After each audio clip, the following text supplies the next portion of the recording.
1908 में जब एक 10 साल के लड़के ने फलीस नजारों को चिकीटो डी बोलोना रेस को विन करते हुए देखा तो उस लड़के ने उसी वक्त डिसाइड कर लिया कि एक दिन वो भी ऐसे ही रेस कॉम्पिटिशन्स को विन किया करेगा। लेकिन अभी के लिए ये महज एक ख्वाब था। ना तो उसके पास इतनी एजुकेशन थी, ना ही कोई स्किल, और उसका ताल्लुक भी ऐसी फैमिली से था जहाँ उसके फादर एक लोकल ब्लैक स्मिथ थे। और ये वो वक्त था जब सिर्फ एलीट क्लास फैमिली से बिलोंग करने वालों को ऐसे रेस कार कॉम्पिटिशन्स में पार्टिसिपेट करने का मौका दिया जाता था। लेकिन शायद ये लड़का अभी नहीं जानता था कि आने वाले 40 साल बाद इसका नाम स्पीड, पावर और लग्जरी के साथ अटैच होने वाला है। ये कहानी है एक ऐसे पुअर ब्लैक स्मिथ के बेटे की जिसने फरारी को इन्वेंट किया। एंजो फरारी 1898 में मेडानो, इटली में पैदा हुए। एंजो का बचपन से ही मैकेनिकल ऑब्जेक्ट्स में काफी इंटरेस्ट था और ये अपने स्कूल से वापस आने के बाद अपने फादर को उनकी वर्कशॉप में भी असिस्ट करते थे। और फ्री टाइम में एंजो के फादर ने इसे ड्राइविंग सिखाना शुरू कर दिया। एंजो के लिए ड्राइविंग सीखना तो जैसे कोई काम ही नहीं था और जैसे जैसे वक्त गुजरता गया एंजो में कार्स का इंटरेस्ट बढ़ता गया। अल्फ्रेडो फरारी अपनी कार वर्कशॉप, गैरेज और ब्लैक स्मिथ का फैमिली बिजनेस चलाकर बहुत मुश्किल से अपना गुजारा कर रहे थे। लेकिन यहाँ पूरा यूरोप वर्ल्ड वॉर 1 की लपेट में आ गया, जिसके चलते 1916 में एंजो के फादर और बड़े भाई को मिलिट्री में भर्ती किए जाने से पहले ही स्पेनिश फ्लू ने अपना शिकार बना लिया और इनकी मौत हो गई। फैमिली बिजनेस तो जैसे खत्म हो गया और एंजो को मिलिट्री में as a blacksmith recruit किया गया। लेकिन 1918 में एंजो भी स्पेनिश फ्लू का विक्टिम बन गया, लेकिन बहुत मुश्किल से एंजो की जान बची। हेल्थ कंडीशन स्टेबल ना होने की वजह से एंजो को इसी साल मिलिट्री से डिस्चार्ज कर दिया गया। इस वक्त एंजो को सर्वाइव करने के लिए जॉब की बहुत ज्यादा जरूरत थी। ना तो इसके पास कोई सेविंग्स थी, ना ही कोई फॉर्मल एजुकेशन और ना ही कोई फैमिली बिजनेस बचा।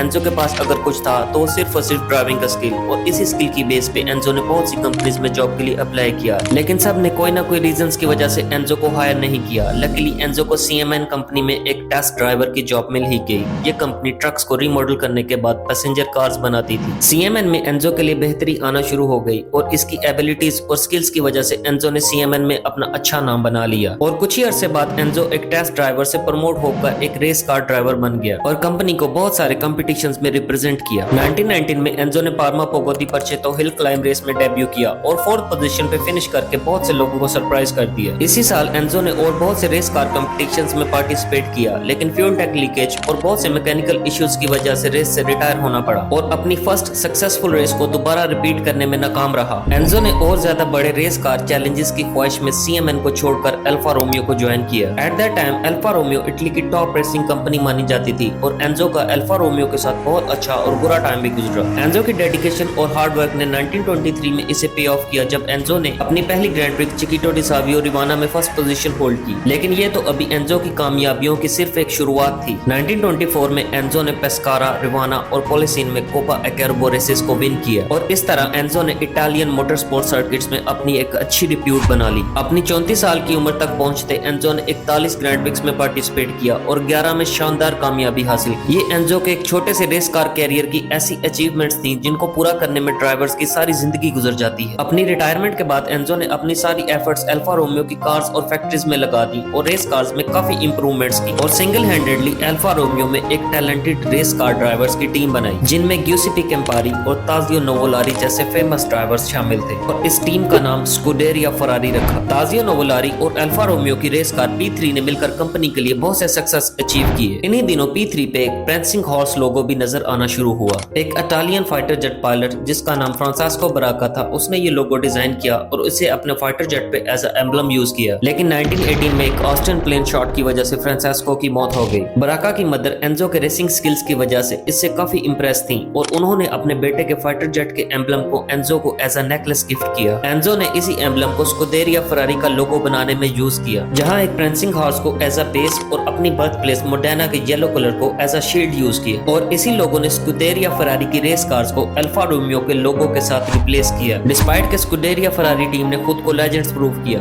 लेकिन इस टीम को बहुत सी मुश्किलात का भी सामना करना पड़ा। जब 1933 में अल्फा रोमियो ने फाइनेंशियल डिफिकल्टीज की वजह से इस टीम से अपनी स्पॉन्सरशिप वापस ले ली। प्रॉपर सपोर्ट ना होने की वजह से इस टीम को अपने कंपटीटर्स के सामने अपनी वर्थ कायम रखना बहुत मुश्किल हो रहा था। लेकिन 1935 में इन्होंने जर्मन्स के अगेंस्ट एक बहुत ही नोटेबल विक्ट्री हासिल की। अल्फा रोमियो के मैनेजिंग डायरेक्टर और एंजो के दरमियान बहुत से इश्यूज पे आर्ग्यू हुए, जिसके चलते एंजो को एक सर्विलेंस पैकेज दिया गया, जिसके मुताबिक एंजो 4 साल तक अपने नाम से ना तो कोई कार रेस का हिस्सा बन सकेगा और ना ही अपने नाम से कोई भी कार डिजाइन कर सकेगा। ना चाहते हुए भी एंजो को इस एग्रीमेंट को मानना पड़ा। इस एग्रीमेंट में एंजो ने लूप होल्स ढूंढते हुए एक ऑटो एवियो कोस्ट्रोजानी के नाम से कंपनी स्टार्ट की, जो दूसरी रेस कार कंपनीज को स्पेयर पार्ट्स प्रोवाइड करती करती थी। लेकिन वर्ल्ड वॉर 2 के चलते इस कंपनी से फोर्सफुली मुसोलिनी गवर्नमेंट के लिए ट्रक्स और वेपन्स बनवाए गए। लेकिन एक यूएस फाइटर बॉम्बर जेट के हमले की वजह से ये पूरी कंपनी तबाह हो गई और एंजो को मोडेना से मैरानेलो शिफ्ट होना पड़ा, जहां 1947 में एंजो फरारी ने फरारी एसपीए एस्टेब्लिश की और रेस कार्स बनाना स्टार्ट कर दी। एंजो में अभी भी अल्फा रोमियो से बदला लेने की आग भड़क रही थी और इस तरह 1949 में रेस ट्रैक्स पे फरारी की पावर इंतकाम के साथ वापस आई और एक के बाद एक विक्ट्रीज रजिस्टर करवाई और बहुत से रैकेट्स अपने नाम किए, जैसे कि first world grand prix championship में कामयाबी और ड्राइवर्स वर्ल्ड चैंपियनशिप में एनरोलमेंट, जो आज तक फरारी होल्ड कर रही है। लेकिन इन सब रैपिड डेवलपमेंट्स की एंजो को बहुत भारी कीमत अदा करनी पड़ी। फरारी को बेस्ट ऑफ द बेस्ट रखने के लिए बहुत ज्यादा रिसर्च और इंजीनियरिंग कॉस्ट पे करनी पड़ रही थी, जिसकी वजह से कंपनी को बहुत सी फाइनेंशियल डिफिकल्टीज का सामना था। तभी बहुत ज्यादा सोचने के बाद एंजो ने अपनी स्पोर्ट कार्स पब्लिकली सेल करने का फैसला किया ताकि ये कंपनी के फाइनेंशियल डिफिकल्टीज को ओवरकम कर सके। 1958 में कंज्यूमर मार्केट के लिए Ferrari 250 GTA V12 powered grand tourer बनाई गई। एंजो की विन स्ट्रिक 1957 में ब्रेक हुई जब फरारी एक रेस कार में टायर ब्रस्ट की वजह से एक्सीडेंट का सबब बनी और इस हादसे की वजह से ड्राइवर, को ड्राइवर समेत 11 स्पेक्टेटर्स की डेथ हुई। इस एक्सीडेंट की वजह से एंजो पे मैनस्लॉटरिंग के चार्जेस लगाकर कोर्ट में केस भी फाइल हुआ, लेकिन एक बहुत ही लंबे ट्रायल के बाद 1961 में कोर्ट ने केस डिसमिस कर दिया और फरारी दोबारा से रेस ट्रैक्स पे नजर आना स्टार्ट हो गई। अपनी अग्रेसिव नेचर की वजह से एंजो ने रेस कार कम्युनिटी में बहुत से एनिमीज बना लिए, जिनमें बहुत से रिमार्केबल पीपल भी शामिल थे, जैसे कि Henry Ford II,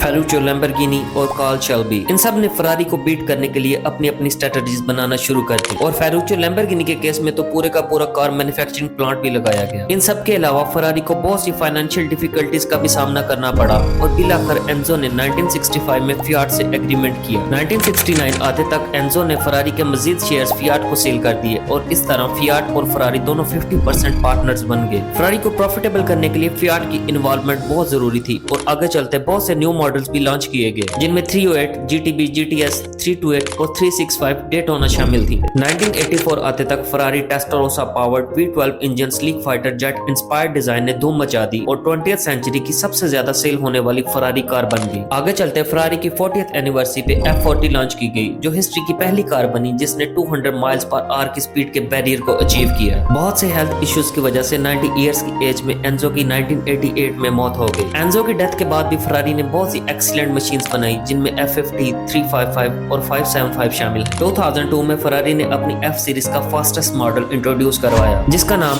F40, F50 के बाद F60 होना चाहिए था, लेकिन कंपनी ने अपने फाउंडर को ऑनर देने के लिए इसका नाम द एंजो रखा। और फाइनली 2014 आते तक फरारी ने फियाट से अपना सारा शेयर कैपिटल बाय कर लिया और एक सिंगल एंटिटी बन गई और मार्च 2020 में फरारी ने $30 बिलियन की वैल्यूएशन भी रजिस्टर करवाई। इलेक्ट्रिक व्हीकल्स के इरा को देखते हुए फरारी ने अपनी टोटल प्रोडक्शन लाइनअप को चेंज कर दिया है, जहां 2026 आते तक Ferrari 40% internal combustion engines, ice models और 60% इलेक्ट्रिफाइड मॉडल्स बनाएगी। लेकिन 2030 तक फरारी अपनी इस प्रोडक्शन लाइनअप को भी चेंज कर देगी, जहां 20% आइस मॉडल्स, 40% हाइब्रिड मॉडल्स और 40% इलेक्ट्रिफाइड मॉडल्स बनाए जाएंगे, जो कि SF90 और 296 GTB के सिमिलर टाइप के होंगे। और इस तरह आने वाले फ्यूचर में फरारी एंजो की लेगेसी को कायम रख सकेगी और मजीद 100 सालों तक दोबारा डोमिनेट कर सकेगी।